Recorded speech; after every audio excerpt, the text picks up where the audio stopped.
আসসালামু আলাইকুম বন্ধুরা, আপনারা কেমন আছেন? আশা করি সবাই ভালো আছেন। আমিও ভালো আছি, আল্লাহর অশেষ রহমতে। আজকে আমরা আবার নতুন ভিডিও নিয়ে হাজির হলাম। আজকে আমরা আকিব ইসলামিক টিভির কৃষকের জীবন পার্ট 2 রিয়েকশন দিব। গত পর্বে আমরা পার্ট 1 রিয়েকশন দিয়েছি। যারা দেখেননি তারা দেখে আসতে পারেন। তো বন্ধুরা, আপনারা যারা আমাদের চ্যানেলে নতুন তারা এই ভিডিওটিতে একটি লাইক ও একটি সাবস্ক্রাইব করবেন। তো বন্ধুরা চলুন আমরা জীবন পার্ট 2 রিয়েকশন দিই। আব্বা, ও আব্বা, তুমি কি মরার আগে ভূত হয়ে গিয়েছো নাকি? তোমার কি হয়েছে গো? আমার ফোন কিনে দিতে হবে বলে তুমি কি ধাতি মেরে শুয়ে রয়েছো নাকি? না রে বাপ, আমার গরম লেগেছে। তোমার তো গরমই লেগে যায়। আব্বা, তুমি কি ফোন কিনে দেওয়ার ভয়তে নাটক শুরু করেছো? এই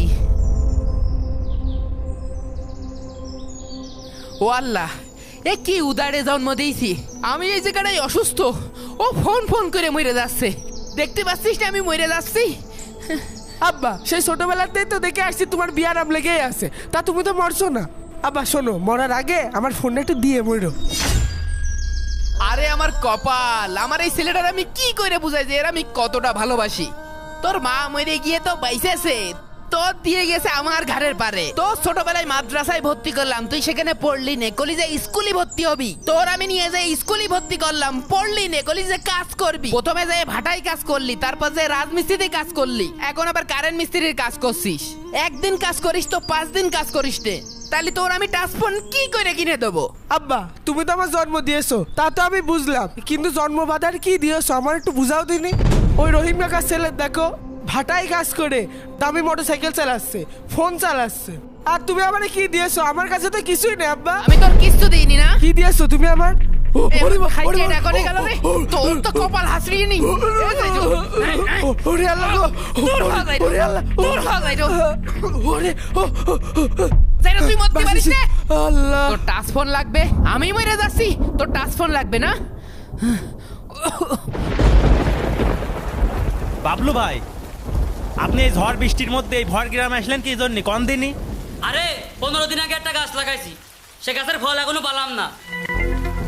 মাঠের মধ্যে তো আমি কোনো গাছ দেখছি না। এই, আমি কিসের ব্যবসা করি তুই জানিস না?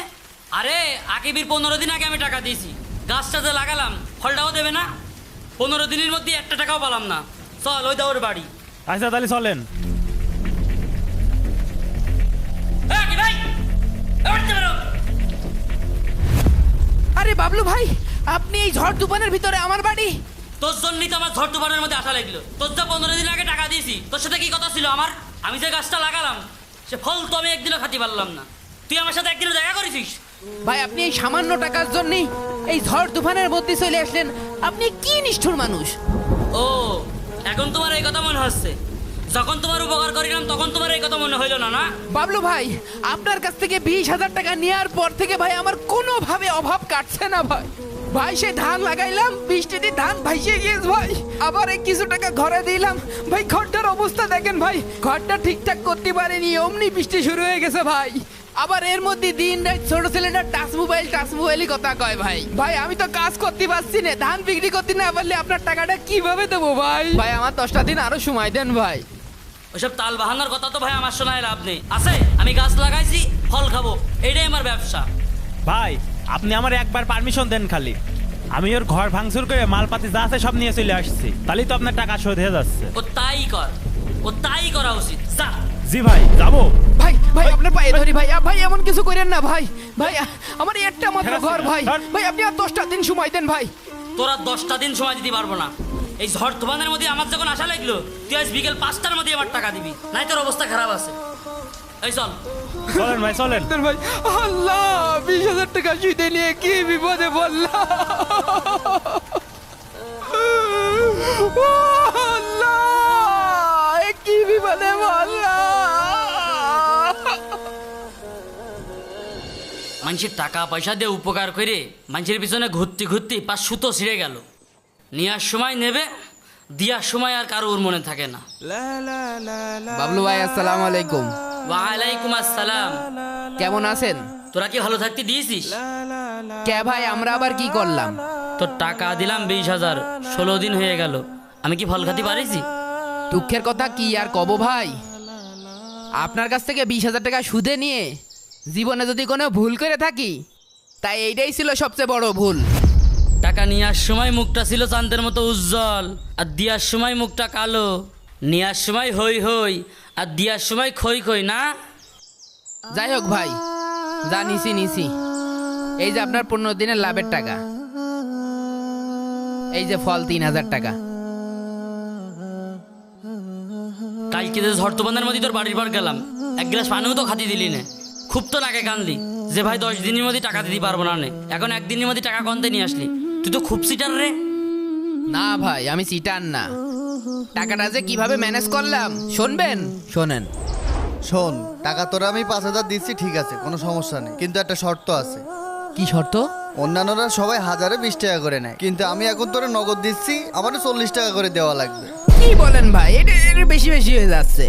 কিস্তিতে টাকা নিলে 1010 টাকা নাই, বাবলু ভাইয়ের কাছ থেকে টাকা নিয়েছি 1020 টাকা নাই, 40 টাকা। এইটা মানবিকতা হয়ে যায়। দূর। ঠিক আছে, তাহলে তোর টাকা নেওয়া লাগবে না, যা অন্য জায়গায় যা। ভাই দেন 1040 টাকাই দিবা নে, দেন। আচ্ছা ঠিক আছে, দেখ গুনে দেখ। 5000 আছে না? হ্যাঁ। তাহলে আর গুনছি নে। কি রে, আজকে এটা দিয়ে যা। হ্যাঁ, আজকেটাও দেওয়া লাগবে। বাবলু ভাইয়ের কাছ থেকে নিলাম, বাবলু ভাই তো আজকেটা নিল না, কালকে নেবেন আপনি। আমিও সব বাবলু টাবলু বুঝিনি, আমারটা আমারে দিয়ে যা আজকে। তাহলে 5000-এ কত আছে? 200 টাকা আছে। হ্যাঁ। এই নেন আপনার 200 টাকা। আচ্ছা ঠিক আছে। 5000 টাকা নীতি এসে নিয়ে 200 টাকা দিয়ে যাওয়া লাগলো। এই শালা সুদে টাকা যে কিডা আবিষ্কার করিল, খুব উপকার হচ্ছে। যাই বাবলু ভাইয়ের টাকাটা দিয়ে আসি। এবার আপনি বুঝতে পেরেছেন, এক সুদ করে টাকা শোধ করতে না পেরে আমি আর এক সুদ করে কাছ থেকে সুদে টাকা নিলাম। ঠিক আছে, এই এখন তো কিন্তু প্রতিদিনের টাকা প্রতিদিন দিস, নাই কিন্তু আমার সে খারাপ কেউ হবে না নে। ওই দিন হুজুর ঠিক কথাই কইল, ওই 200 টাকা সুদ আজকে আমার জন্য কাল হয়ে দাঁড়িয়েছে। তাই আপনাকে করছি, আপনারা কেউ আমার মতন সুদে টাকা নিয়ে ভুল কাজ করেন না, জীবন সব শেষ হয়ে যাবে। ভিডিওটি শেষ পর্যন্ত দেখার জন্য সকলকে ধন্যবাদ। আসসালামু আলাইকুম।